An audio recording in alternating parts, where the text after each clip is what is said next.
All right, so this is going to be part 3 of 4-4. We've just finished, I can't remember what number it was. Okay, I'm going to move forward. So one of the issues that we run into is when that P over Q list gets long, then it's nice to narrow our odds down even more. So even when you only have 16 numbers compared to infinitely many numbers, 16 can still get a lot if you can't find that one and you just keep trying. So what we want to do is narrow that down. Okay, so it's called Descartes' rule of signs, and you're going to arrange your polynomial in order of descending powers of x. So you want to make sure you're going from the highest x to the next highest to the next highest all the way down to the constant. And the number of positive roots is equal to the number of sign changes in your coefficients of the polynomial, or less by an even number. And this sounds really hard to understand until you actually do it, and it's actually one of the easier ones to do, okay? The next thing is if we want to talk about the negative roots, notice you have to substitute negative x into your problem.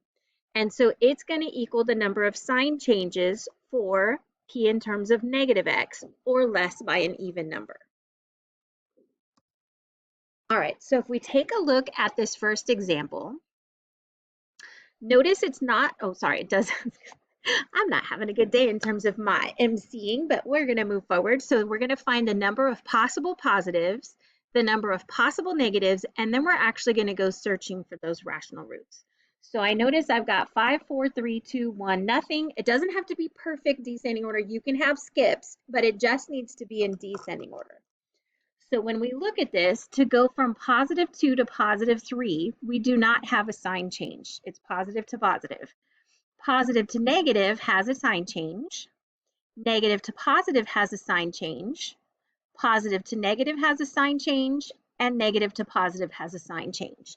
So that means in terms of possible positive solutions, I could have 4, or we said down by an even number. So I could subtract 2 from that and say 2 possible positives, or I could subtract 4 from that and have 0 possible positives. Let me write that correctly. Okay, that even number is because when we talked about complex conjugates, so anytime I'm saying, okay, now it's not real, that means I'm handing it over to the imaginaries or the complex numbers. And we said as soon as you hand over a plus bi, you have to hand over a minus bi. So starting with 4, if I have an a plus bi answer, then I also have an a minus bi answer. And so I have 2 possible reals with 2 imaginaries. Or I could hand over a C plus DI and a C minus DI and have 0 possible positive solutions and 4 of them being complex, okay? So that's why we subtract by 2 each time. That's always the biggest question. So then the next thing we're gonna do is substitute negative x into the function. So we're gonna have 2 times negative x to the 5th plus 3 times negative x to the 4th minus 6 times negative x to the 3rd plus 6 times negative x to the 2nd minus 8 times negative x and then plus 3. Now we could try and calculate all this, or we could recognize when I have a negative to an odd power, let me use a different color. If I have a negative to an odd power, then that's going to stay negative. But if I have a negative to an even power, it's going to remain the same. So it becomes positive. So then this one is going to stay negative. This one is going to be positive. This one is negative. And then the last one doesn't even have an x. So what that means is this negative times the 2 is going to give me negative 2x to the 5th. Then this becomes positive, so that doesn't change the 3.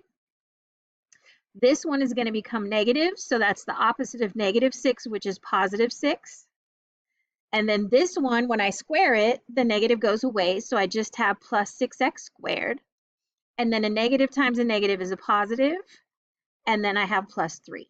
So essentially, it's exactly the same as my original equation, except when I have an odd exponent, it changes the sign of the coefficient, okay?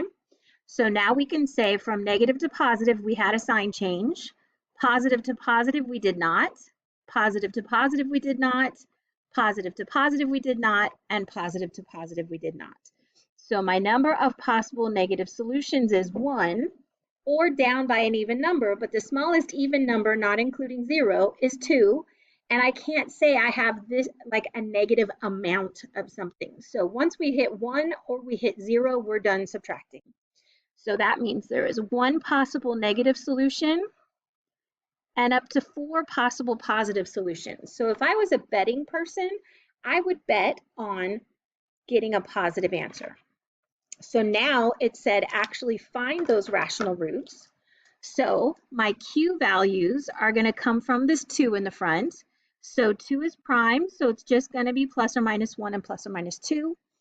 And my P is going to come from the 3, and so the factors of 3 are 1 and 3. So that means that my P over Q's are going to be 1 over 1, 1 over 2,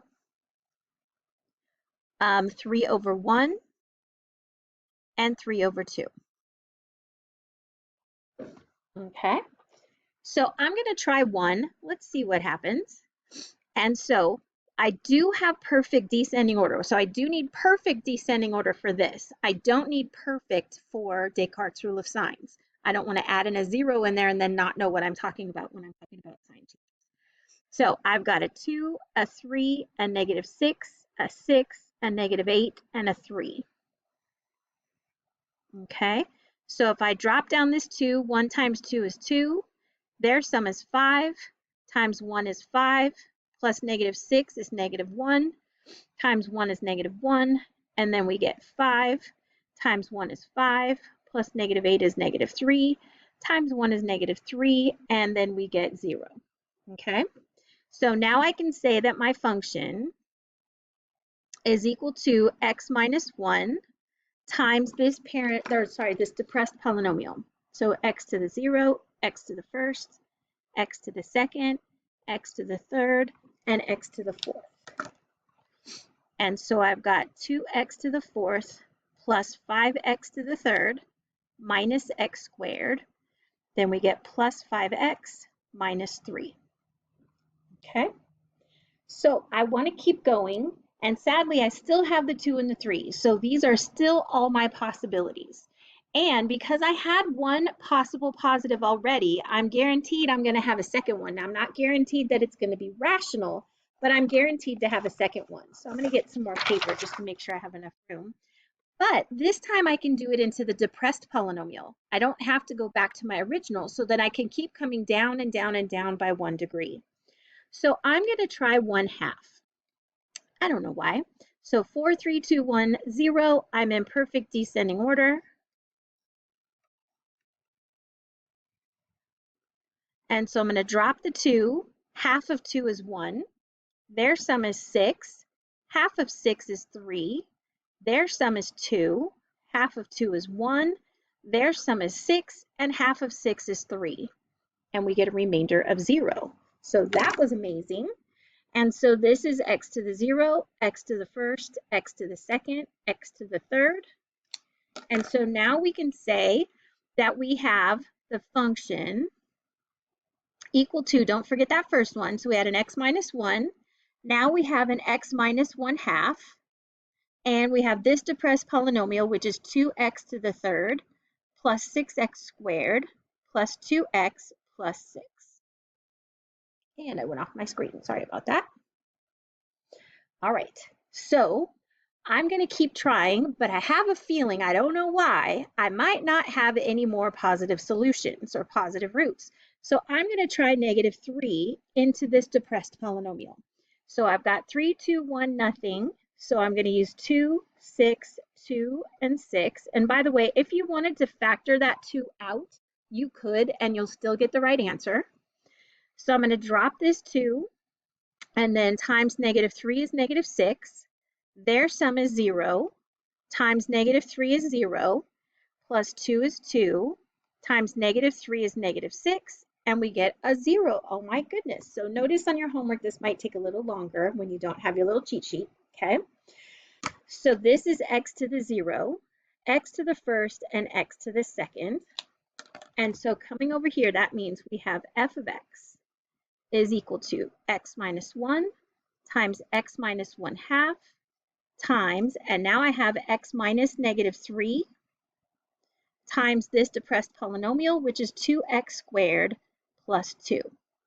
Now, if I try to factor this, I have 2 times x squared plus 1, okay? And I would love to call that x plus 1 times x minus 1, but I don't have subtraction here. So this is actually not factorable. And if you think about solving it, do you see that you would get, if I set it equal to 0, I would get x squared is equal to negative 1. And a real number squared can never be negative. So we got to go back to the directions. Had it said complex roots, we would have then had to solve for x squared here, or solve for x here.